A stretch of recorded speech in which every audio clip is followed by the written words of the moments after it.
जिल्ह्याची खबरबात या बातमीपत्राचे प्रायोजक आहेत Mac Care super speciality hospital Ahmednagar.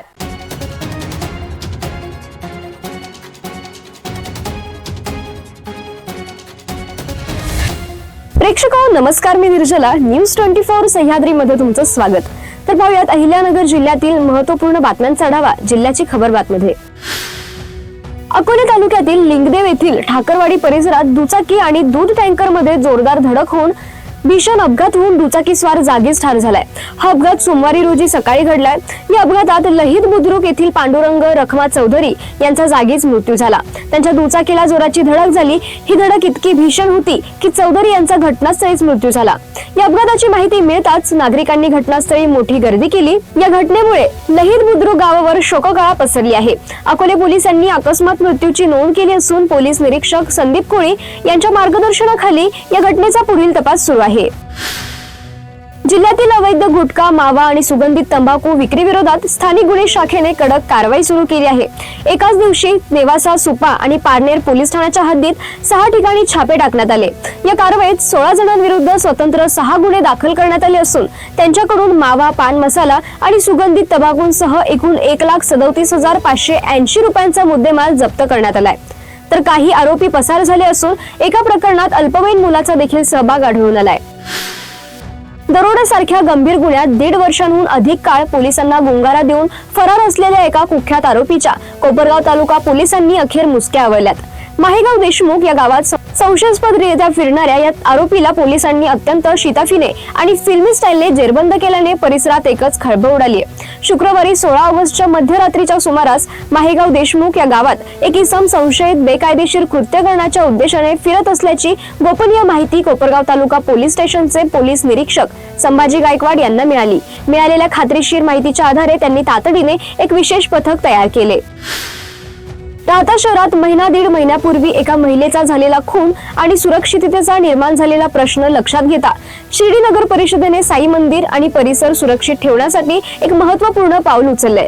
पालकमंत्री राधाकृष्ण विखे पाटील आणि माजी खासदार तथा भाजपचे प्रदेश उपाध्यक्ष डॉक्टर सुजय विखे पाटील यांच्या नियमानुसार शिर्डीतील पथ विक्रेत्यांसाठी एक निश्चित आणि कायमस्वरूपी धोरण अंमलात आणले जात आहे। कोपरगाव विधानसभा मतदारसंघाचे माजी आमदार अशोकराव काळे यांच्या वाढदिवसानिमित्त कर्मवीर शंकरराव काळे सहकारी साखर कारखाना व गरजे ENT and child care Kopargaon यांच्या संयुक्त विद्यमाने सर्व नागरिकांसाठी भव्य मोफत कान, नाक, घसा तपासणी शिबिराचे आयोजन करण्यात आले। हे मोफत आरोग्य शिबिर बुधवारी रोजी सकाळी 10 ते दुपारी 2 या वेळेत कर्मवीर शंकरराव काळे सहकारी साखर कारखान्याच्या कर्मवीर शंकरराव काळे सहकार सभागृह येथे पार पडणार आहे। या शिबिराचे उद्घाटन मान्यवरांच्या उपस्थितीत आमदार आशुतोष काळे यांच्या हस्ते होणार असून या शिबिरात कान, नाक, घसा तज्ञ डॉक्टर पूजा वरद गरजे व त्यांचे सहकारी रुग्णांची तपासणी करणार आहेत। या शिबिरामध्ये कानाचे आजार जसे की कान दुखणे, संसर्ग होणे, कमी ऐकू येणे किंवा इन्फेक्शन असणे, सततची सर्दी, ॲलर्जी, नाक बंद होणे व नाकाचे संसर्ग, घसा दुखणे, आवाज बसणे, टॉन्सिलचा त्रास असणे आणि अन्न किंवा पाणी घेताना होणारा त्रास या आजारांची मोफत तपासणी होणार आहे। या शिबिराचा कोपरगाव मतदारसंघातील नागरिक, विद्यार्थी, शेतकरी आणि कारखाना कर्मचाऱ्यांनी जास्तीत जास्त लाभ घ्यावा असे आवाहन कर्मवीर शंकरराव काळे सहकारी साखर कारखान्याचे संचालक मंडळ आणि कार्यकारी संचालक यांच्या वतीने करण्यात आले।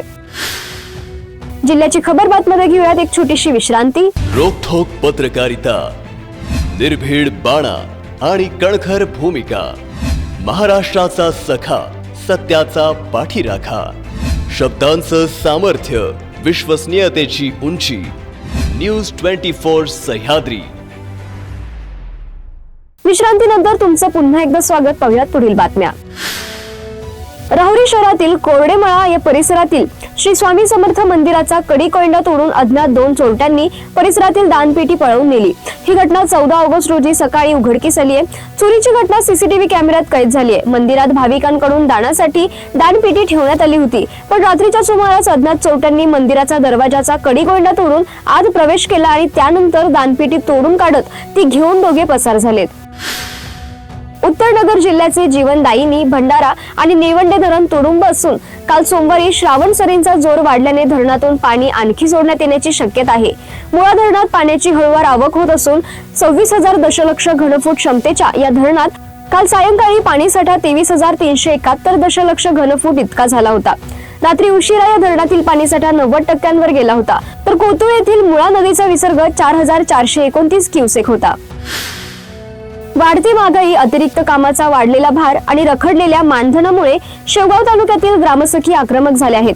उमेद ग्रामसखी कल्याणकारी संघटनेच्या वतीने पंचायत समितीच्या गटविकास अधिकाऱ्यांना निवेदन देत ग्रामसखींच्या विविध मागण्या तातडीने मान्य करण्याची मागणी करण्यात आली.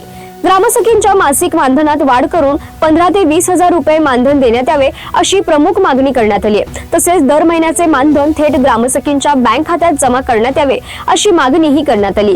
ग्रामसखींचे रखडलेले अतिरिक्त मानधन तातडीने अदा करावे. तसेच ग्रामसखींकडून ऑनलाईन काम करून घेतले जात असल्यास त्यांचे अतिरिक्त मानधनही संबंधित ग्रामसखींच्या खात्यावर जमा करावे अशी मागणी निवेदनात करण्यात आली आहे. ग्रामसखींच्या मागण्यांकडे प्रशासनाने तातडीने लक्ष न दिल्यास सर्व ग्रामसखी काम बंद करून बेमुदत आंदोलन सुरू करतील असा स्पष्ट इशारा संघटनेने दिलाय.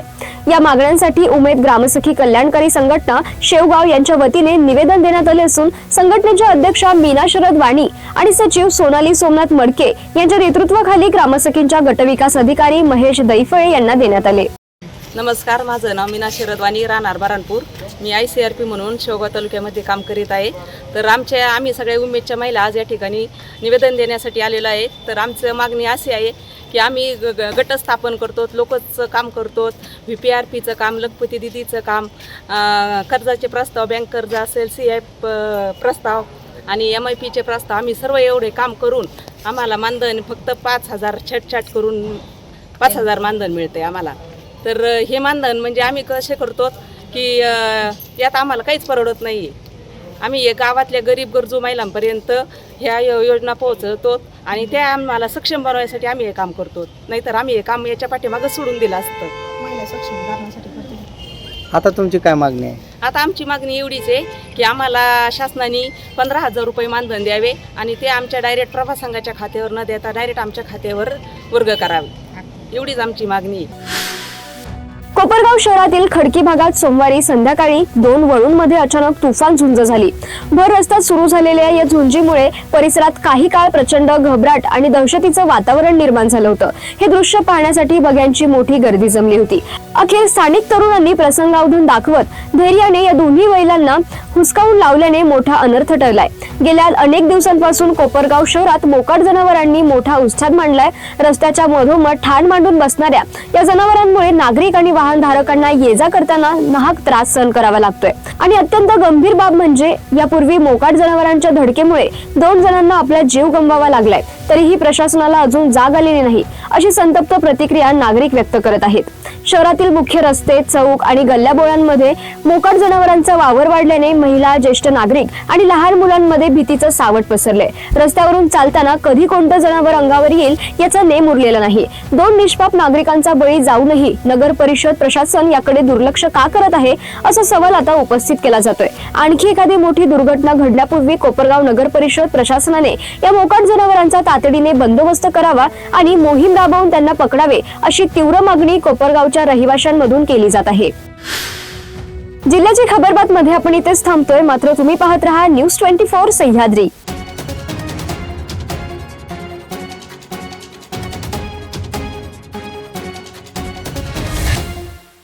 जिल्ह्याची खबरबात या बातमीपत्राचे प्रायोजक होते Mac Care super speciality hospital, Ahmednagar.